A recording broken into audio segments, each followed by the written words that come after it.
बिस्मिल्लाहिर्रहमानिर्रहीम अस्सलामु अलैकुम। उम्मीद करता हूँ आप खैरियत बाफ़ियत से होंगे। आज जो टॉपिक हम डिस्कस करने जा रहे हैं वो पार्टनरशिप बिज़नेस के ऊपर है और पार्टनरशिप बिज़नेस के ऊपर से जो इनकम किसी पार्टनर को ट्रांसफ़र होती है और ट्रांसफ़र होने के बाद वो अपनी इनकम टैक्स रिटर्न कैसे फ़ाइल करेगा, आज के टॉपिक में हम ये डिस्कस करने जा रहे हैं। तो चलें हम अपने लेक्चर को स्टार्ट करते हैं। सबसे पहले हम ऑलरेडी लॉगिन है एफबीआर के अंदर और एफबीआर के अंदर लॉगिन होने के लिए आपको पता है कि आपने अपना अगर सीएनआईसी नंबर डालना है और पासवर्ड जो भी आपकी एफबीआर की तरफ से आया होगा या आपने चेंज किया होगा उससे पासवर्ड की जगह पे पुट करके लॉगिन कर लेना है। तो ये आपके पास इंटरफेस ओपन होगा और इंटरफेस ओपन होने के बाद आपने आना है जी डिक्लेरेशन के अंदर और डिक्लेरेशन पे आने के बाद आपने आना है जी नॉर्मल रिटर्न के ऊपर। ये हमारे पास रिटर्न ओपन होगी और पीरियड सेलेक्ट कर लेंगे आप टैक्स ईयर 2022। जी ये हमारे पास देखें जी फॉर्म ओपन हो गया और इसको हम सारा इस तरह क्लोज कर लेते हैं ताकि फिर इसको हम डिस्कस कर सकें। ये फॉर्म है, इससे पहले इसको मिनिमाइज करते हैं और ये देखें P N profit and loss है। सबसे पहले एक चीज़ समझ लें, कभी भी देखें ये एक कंपनी है और डेटा एक्चुअल में डेटा लिया गया है। ये एक कंपनी है और इसका जो प्रॉफिट आ रहा है वो आ रहा है 2 करोड़ 62 लाख रुपए इसका प्रॉफिट आ रहा है और ये दो पार्टनर हैं और 50-50 की पार्टनरशिप है। दोनों ने सेम कैपिटल इन्वेस्टमेंट की थी और जो भी प्रॉफिट शेयर होता है, जो भी इनकम आती है, तो दो हिस्सों में ये डिवाइड हो जाती है। तो इसको हम देख लेते हैं कि हम इसको डिवाइड बाय 2 कर देंगे। ये पूरा प्रॉफिट, ये बैलेंस शीट बनी हुई है, पूरी प्रॉपर बैलेंस शीट बनी हुई है। हमको जो अपने रिटर्न के लिए रिक्वायर्ड पार्ट है वो ये है, तो हम उसको क्या करते हैं, इस वैल्यू को डिवाइड बाय 2 कर देते हैं। तो 1% के अंदर ये वैल्यू यानी कि उसकी इनकम में जाएगी। अब फर्ज करें कि कोई इस बिज़नेस के अंदर कोई 4 पार्टनर है या 3 पार्टनर है या 5 पार्टनर है, उनकी अलग-अलग परसेंटेज होगी, तो उस परसेंटेज के हिसाब से ये जो प्रॉफिट है डिवाइड हो जाएगा सबके अंदर। तो इस कंपनी के अंदर सिर्फ 2 पार्टनर हैं, तो डिवाइड बाय हमने 2 कर दिया, तो हमारे पास 1 करोड़ 31 लाख की हमारी इस साल की जो है इनकम हमारी रिटर्न में लेके हम जाएंगे। तो ये हमारे पास इनकम आ गई, तो इसको यहाँ से हम कॉपी कर लेते हैं और वापस चलते हैं अपने रिटर्न की तरफ।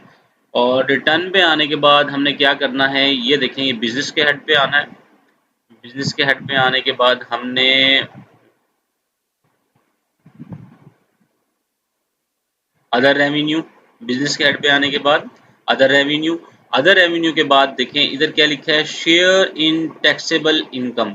देखें जी एओपी के अंदर जो भी हम इनकम लेके आ रहे हैं, और मैं आपको फिर दोबारा उस फाइल पे ले चलूँ, तो ऑलरेडी ये जो इनकम है इसके ऊपर हम टैक्स दे चुके हैं। ये जो इनकम है नीचे ये नेट प्रॉफिट है, ये इसके ऊपर हम टैक्स ऑलरेडी कंपनी के ऊपर दे चुके हैं। तो ये जो इनकम है ये हमारी 100% जो है एग्जम्प्टेड होगी। तो वो कैसे होगी, इधर हम लिख देते हैं share in tax income from AOP. इस जगह पे आके हम ये वैल्यू पुट कर देंगे। वैल्यू पुट करने के बाद हम इसको कैलकुलेट कर देंगे। ये हमने कैलकुलेट कर दी। कैलकुलेट करने के बाद हमने क्या करना है जी, ये हमने अपनी इनकम डिक्लेयर कर दी। इनकम डिक्लेयर करने के बाद इसके बाद हम इसको करते हैं क्लोज और हम आ जाते हैं टैक्स कंप्यूटेशंस के ऊपर। टैक्स चार्जेबल है और पेमेंट्स है, इसके ऊपर आके हम क्या करते हैं, कंप्यूटेशन के ऊपर क्लिक कर देते हैं। ये हमने कंप्यूटेशन के ऊपर क्लिक की तो हमारे पास जो हमारा जो टैक्स लायबिलिटी बनी, टैक्सेबल इनकम हमारी ये है, टैक्स चार्जेबल हमारा ये बना और टैक्स क्रेडिट की अमाउंट क्या आ गई, ये आ गई। तो इसने डायरेक्ट इसको टैक्स क्रेडिट में वो कर दिया। तो कितना 37 लाख का यानी कि हमारा टैक्स बन रहा था 37 लाख का, तो इसने क्या किया, टैक्स क्रेडिट के अंदर इसको मेंशन कर दिया क्योंकि ये एओपी की इनकम थी और टैक्स इसके ऊपर हम ऑलरेडी दे चुके हैं। ये तो होगी हमारा इनकम का पार्ट। इसके बाद हम आ जाते हैं फर्दर चीज़ों की तरफ। ये हमने इसकी एओपी के अंदर अपनी इनकम डिक्लेयर कर दी है जी। अब आ जाते हैं हम एडजस्टेबल टैक्सेस के अंदर और टैक्स के अंदर आने के बाद जो हमारा टैक्स डिडक्ट हुआ होगा डिफरेंट चीज़ों पे, वो हम यहाँ मेंशन कर देते हैं। और क्योंकि ये एडजस्टेबल टैक्स नहीं है, बैंक से अगर कोई प्रॉफिट आया तो वो फाइनल एंड फिक्स के अंदर आके हमको मेंशन करना होगा। और फाइनल एंड फिक्स के अंदर हम आके इधर रिसर्च कर लेते हैं।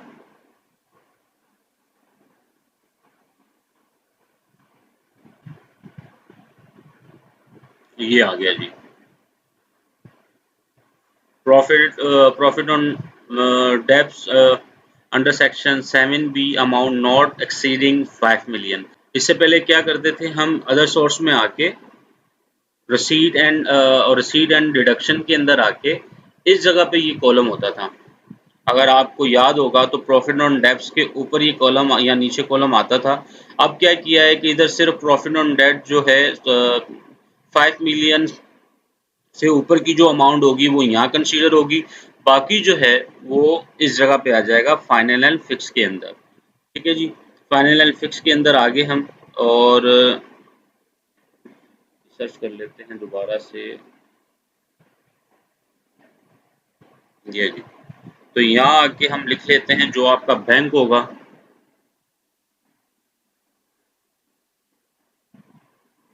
इधर हम मेंशन कर देते हैं कि जी मिज़ान बैंक है MBL, और यहाँ लिख देते हैं प्रॉफिट। ये हमारा जी MBL का जो प्रॉफिट आया, जो प्रॉफिट मिला था साल के अंदर हमें, वो मिला था 2466.15, और इसके ऊपर जो टैक्स कटा था हमारा 369.94। ठीक है, उसके बाद हम दूसरे पे आ जाते हैं जी। ये हमारा है बैंक जी स्टैंडर्ड चार्टर्ड।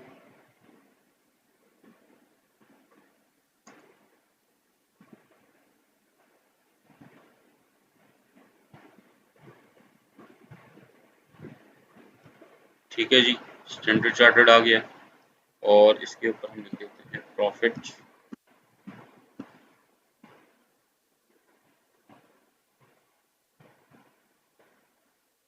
ये आ गया जी, प्रॉफिट आ गया। स्टैंडर्ड चार्टर्ड पे आके हम जीरो, इधर जो प्रॉफिट अमाउंट है वो 103,484.47 है, और जो हमारा इसके ऊपर टैक्स डिडक्ट हुआ वो 15,522.67। ये हमारा टैक्स डिडक्ट हुआ। ये आगे इसको हम आगे कैलकुलेट कर लेते हैं जी। ये हमने कैलकुलेट कर लिया, 105,951 का हमारा प्रॉफिट था, और 15,893 हमारा टैक्स इसके ऊपर डिडक्ट हुआ, और चार्जेबल कितना बना 15,893, सेम हमारा जो टैक्स है इसके ऊपर बना। अच्छा जी, इसके अलावा अगर कोई आपका टैक्स डिडक्ट हुआ है वो आप मेंशन करेंगे। जैसे अब आ जाते हैं, ये फाइनल टैक्स था, फाइनल एंड फिक्स टैक्स के ऊपर हमने ये मेंशन कर दिया क्योंकि इसकी जो नेचर है वो फाइनल टैक्स की है। अब आ जाते हैं जी एडजस्टेबल टैक्स के अंदर। अब ऐसे टैक्स जो हमारे इंटरनेट के ऊपर, यानी कि अगर कोई हमने डिवाइस इंटरनेट की यूज़ कर रहे हैं उसके ऊपर जो टैक्स डिडक्ट हुआ होगा वो हम सबसे पहले ले लेते हैं। 236(1) का डी है इंटरनेट बिल। इंटरनेट बिल के ऊपर हमारा जो टैक्स कटा हम वो मेंशन कर देंगे।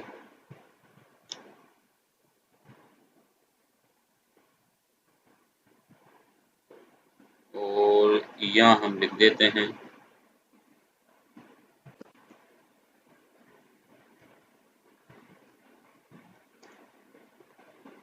ठीक है जी।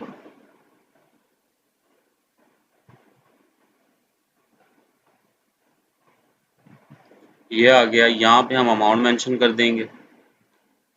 तो जितनी अमाउंट हमारी डिडक्ट हुई होगी वो हम यहाँ आके लिख देंगे, 16,156। ये हमारी आ गई जी, जो हमने डिवाइस के ऊपर पैसे जो हमारा विद होल्डिंग हुआ था वो आ गई। अच्छा जी, इसके बाद अगर जो आपने फॉरेन ट्रांजैक्शन की होंगी, क्रेडिट कार्ड के थ्रू कोई ट्रांजैक्शन की होंगी, उसके ऊपर जो टैक्स डिडक्ट हुआ होगा वो 236Y है। ये नीचे मेंशन हो रहा है। यहाँ पे आगे हम मेंशन कर देते हैं जो हमारी जो हमारा यानी कि क्रेडिट कार्ड के थ्रू अब्रॉड पे जो टैक्स डिडक्ट हुआ होगा 36942, ये हमारा यहाँ आ गया।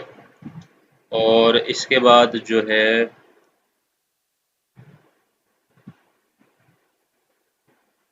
प्रॉपर्टी ट्रांसफ़र, कोई प्रॉपर्टी हमने ट्रांसफ़र की है या ये देखें परचेज या transfer of immovable property section 236 के है, वो हम यहाँ मेंशन कर देंगे कि कितने की कितना टैक्स कटा था उस पर 45,000 रुपये उसके ऊपर कटा था। तो ये वैल्यू भी हमने यहाँ मेंशन कर दी और इसको कैलकुलेट कर लिया। ये टोटल हमारा जो एडजस्टेबल टैक्स आ गया वो 98,098 की अमाउंट हमारी एडजस्टेबल की आ गई। अब आ जाते हैं हम दोबारा फाइनल उसके ऊपर टैक्स चार्जेबल के ऊपर और फिर कंप्यूटेशन के ऊपर। हमारी लाइबिलिटी ये बनी, ये हमारा विद होल्डिंग हुआ 113,991 और 98,098 का हमारे पास रिफंड आ रहा है। ठीक है, जो हमारा ये जो उसके ऊपर कटा था बैंक के ऊपर, बैंक का जो टैक्स है फुल एंड फाइनल होता है, वो कभी भी एडजस्टेबल नहीं आएगा। एडजस्टेबल टैक्स के अंदर जो वैल्यूज हमने भी डाली जैसे इंटरनेट और अब रोड पे जो हमने क्रेडिट कार्ड के थ्रू या पेमेंट की थी, जो परचेजिंग की थी वहाँ पे उस क्रेडिट कार्ड के थ्रू, उसके ऊपर जो हमारा टैक्स डिडक्ट हुआ वो मिल जाएगा। इमूवेबल प्रॉपर्टीज़ के ऊपर जो हमारे यानी कि ट्रांसफ़र के ऊपर जो टैक्स डिडक्ट किया वो हम यानी कि एडजस्ट कर सकते हैं। तो ये हमने टैक्स एडजस्टेबल भी सारे यानी कि मेंशन कर दिए। अब आ जाते हैं हम इनकी वेल्थ स्टेटमेंट की तरफ। तो वेल्थ स्टेटमेंट में सबसे पहले हम इनके पर्सनल एक्सपेंस मेंशन करेंगे। पर्सनल एक्सपेंस के ऊपर हम क्लिक कर देते हैं और अदर एक्सपेंस, अगर आपके पास डिटेल पूरी प्रॉपर बनी हुई है तो रेंट रेट्स वगैरह इसके अंदर आप आके सारे जो है अमाउंट मेंशन कर सकते हैं अलग अलग करके। तो हम लमसम यहाँ आके अदर पर्सनल हाउस एक्सपेंस के अंदर हम पूरी की पूरी वैल्यू हम लिख रहे हैं 3882454। ठीक है जी, ये हमने यहाँ मेंशन कर दी।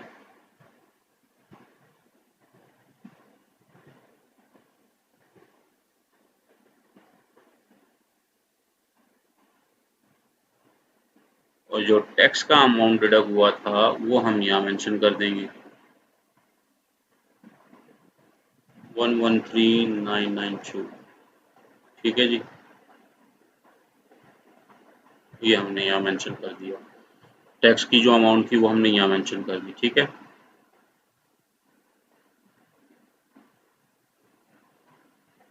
इसको क्लोज कर देते हैं ताकि आप कंफ्यूज ना हो। वेल्थ स्टेटमेंट में आना है। वेल्थ स्टेटमेंट में आने के बाद पर्सनल एक्सपेंस के ऊपर आके हमने अदर पर्सनल हाउस एक्सपेंस के अंदर पूरी वैल्यू लिख दी और जो है हमने टैक्स का amount rate taxes charge and excise के अंदर आके मेंशन कर दिया और कैलकुलेट कर दिया। अब आ जाते हैं हम पर्सनल एसेट्स एंड लाइबिलिटीज़ के अंदर। ये अगर पुराना डेटा आपके पास होगा, फर्स्ट टाइम अगर रिटर्न फाइल कर रहे हैं तो इसी तरह आएगी। अगर आपने इससे पहले भी रिटर्न फाइल की होगी तो इंपोर्ट प्रीवियस करेंगे तो सारा डेटा यहाँ आपके पास ऑलरेडी मेंशन होगा। तो हमने बिल्कुल फ्रेशली ये किया है, ये ऑलरेडी हम सबमिट कर चुके यानी कि है पुराना है, लेकिन इस पे हम मेंशन करके सारी चीज़ें आपको दिखाएंगे कि क्या-क्या चीज़ें हैं। ठीक है,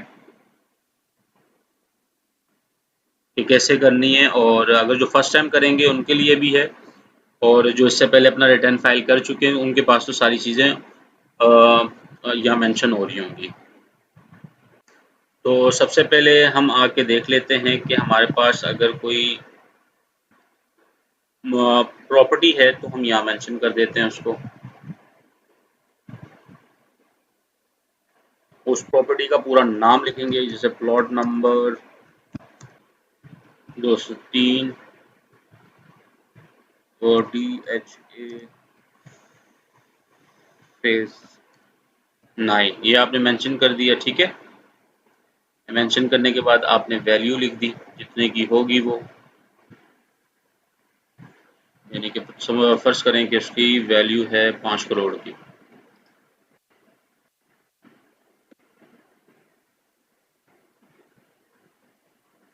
ठीक है जी, कैलकुलेट कर लें इसको, ये हो गई। इसके अलावा अगर आपके पास कहीं और कहीं प्लॉट है तो दोबारा से इसके ऊपर क्लिक करें,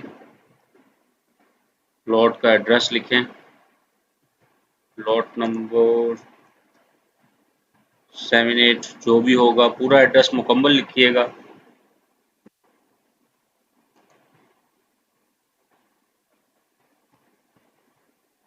ठीक है जी, ये लिख दिया हमने।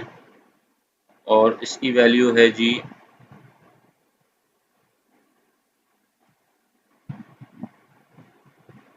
45 लाख की। इसको कैलकुलेट कर लें दोबारा से, ये हमने कैलकुलेट कर दिया। इसके अलावा एक और प्लॉट है जी,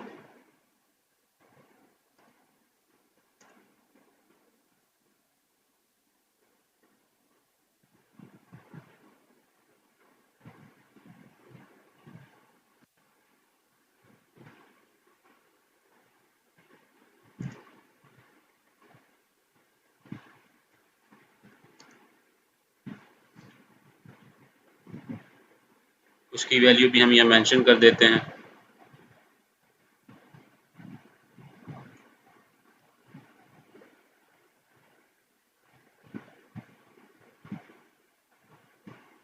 ये देखें जी, ये पूरे हैं, यानी कि जितनी भी आपके पास आपने प्रॉपर्टीज परचेज की होगी वो आप यहाँ मेंशन कर देंगे। अच्छा जी, उसके बाद आ जाते हैं, कोई बिजनेस कैपिटल है तो वो यहाँ मेंशन कर देंगे।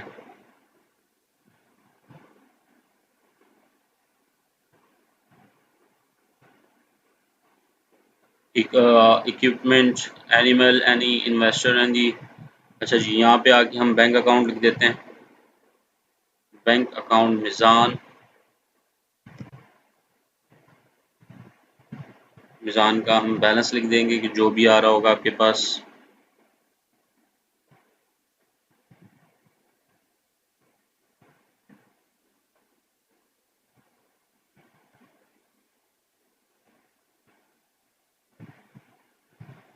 ठीक है जी, और इसके बाद आ जाते हैं स्टैंडर्ड।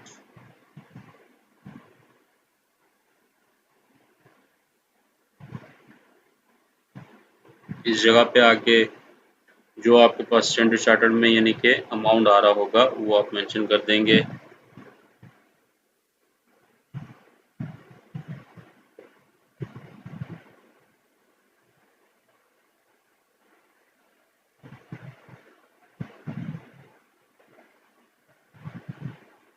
और एक और अकाउंट है HBL।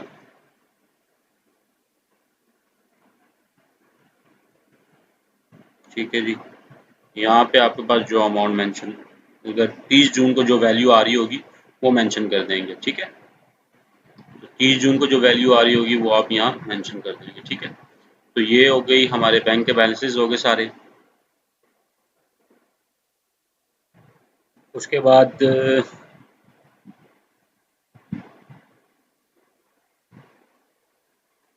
अगर दुबई वगैरह में आपके पास कोई फ्लैट वगैरह है और यहाँ आपने कोई किस्तों वगैरह पे अगर कोई फ्लैट दुबई में लिया हुआ है तो वो आप मेंशन कर देंगे। इंस्टॉलमेंट पे है कोई तो इंस्टॉलमेंट वाला जो आपका आएगा वो यहाँ आएगा। Debit, non business advance, debit deposit, the pre payment and receivable and securities. यहाँ आके हम जो भी आप किस्त पे कर रहे होंगे हर साल, फर्ज करें कि अगर आपने एक दुबई में घर लिया है, उसकी डाउन पेमेंट आपने 4 लाख रुपए की है तो आप यहाँ पे 4 लाख रुपए मेंशन कर देंगे, या 10 लाख रुपए की है तो 10 लाख कर देंगे।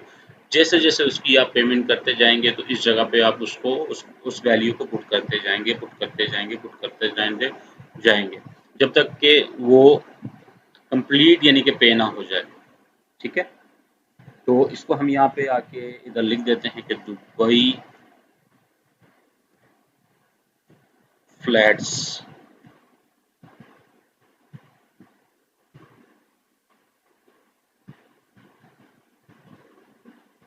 और एक गलती हो गई है, इसको हम दोबारा से उठाते हैं। एड्रेस पूरा लिखिएगा,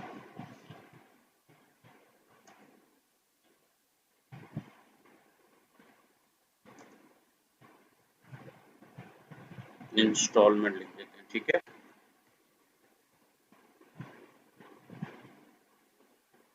ये आगे। और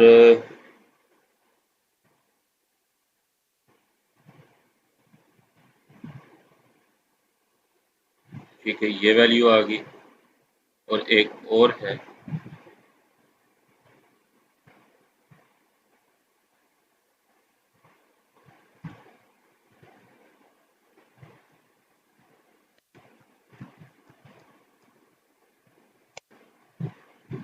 सही है जी।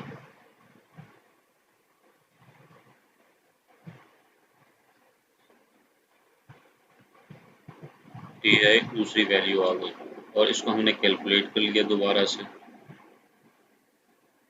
ये भी मेंशन हो गया जी। उसके बाद जाते हैं जी, अगर आपके पास कोई ज्वेलरी वगैरह है तो आप यहाँ मेंशन कर देंगे। हम लिख देते हैं कि यहाँ पे अगर कि आपके पास कोई ज्वेलरी है, यहाँ कोई ऐसा गोल्ड गोल्ड है, तो आप यहाँ मेंशन कर देंगे।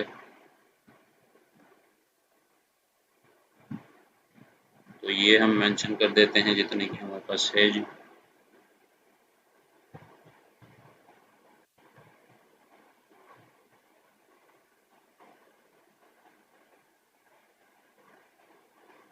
हाउस इफेक्ट के अंदर भी इसी तरह अगर कोई अमाउंट है वो मेंशन कर दें।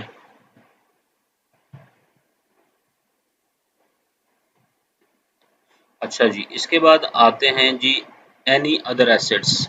एनी अदर एसेट्स के अंदर आके हम यहाँ पे लिख देते हैं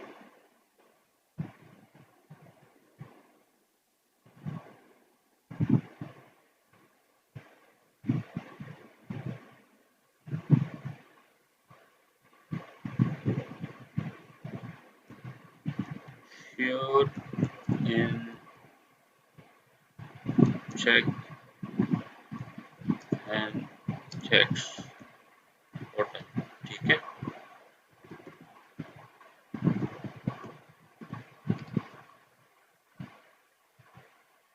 ये आगे इस जगह पे हम वैल्यू लिख देते हैं कि कितने यानी कि हमारे अभी तक वैल्यू है जो बढ़ गई है इसके अंदर।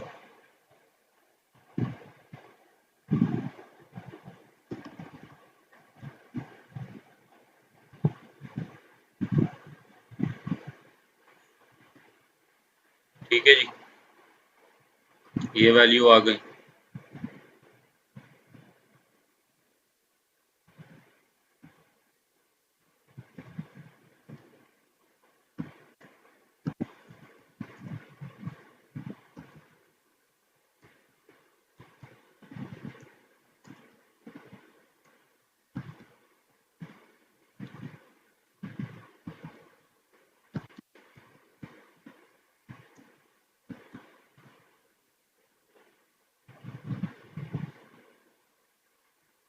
इस जगह पे आके आपने दूसरी वैल्यू मेंशन कर देनी है जिसके वे शेयर हैं आपके, और ये किसी और नाम से यानी कि बिजनेस हो रहा है, तो आके आप कैलकुलेट कर लें दोबारा से। ये हमने कैलकुलेट कर लिया।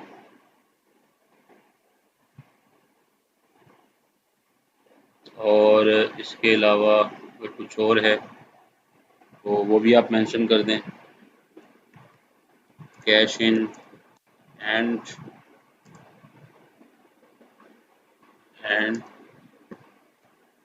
Price bond.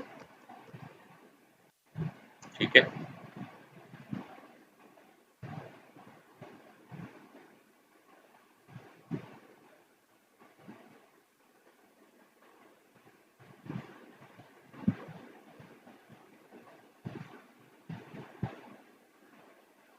तो कैलकुलेट कर लें जी।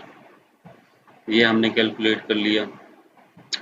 ये हमारे टोटल एसेट हो गए जो हमने यानी कि मेंशन कर दिए। प्रॉपर्टीज़ वगैरह, अगर कोई गाड़ी वगैरह है तो वो व्हीकल्स के अंदर आके आप वो मेंशन कर सकते हैं, मोटर व्हीकल। कोई पर्सन आपके नाम पे है तो यहाँ आके आप वो लिख सकते हैं।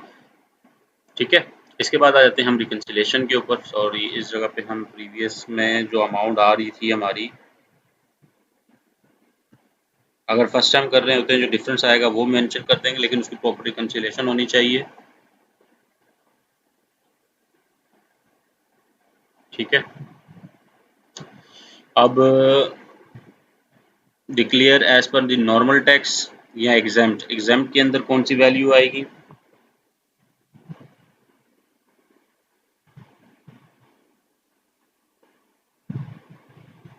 कंप्यूटेशन पे आए, tax, tax chargeable, computation, computation पे आने के बाद ये वाली value OP, reconciliation, exempt from tax इस जगह पे मेंशन कर दें, कैलकुलेट, ठीक है। और फाइनल टैक्स जो डिडक्ट हुआ इसके ऊपर हुआ था, ये वैल्यू आप यहाँ से कॉपी करें, बल्कि यहाँ से नहीं यहीं बताते हैं। कंप्यूटेशन पे आए और 105, क्योंकि अभी इधर मेंशन नहीं हो रहा था, पहले मेंशन होता था, अभी नहीं हो रहा। फाइनल के अंदर जाके तो ये वैल्यू आप यहाँ से उठाएंगे। पहले हम अदर इनकम में करते थे, तो यानी कि आके कहाँ करते थे, अदर सोर्स के अंदर हम करते थे, तो तब यानी कि कंप्यूटेशन पे ये दिखाई देता था। अब नहीं आता, तो अब हमने क्या करना है, फाइनल में आगे ये वैल्यू वहाँ से उठानी है और यहाँ आके हमने फाइनल के अंदर मेंशन कर देनी है और इसको हमने कैलकुलेट कर देना है। ये देखें जी, 0 हो गया।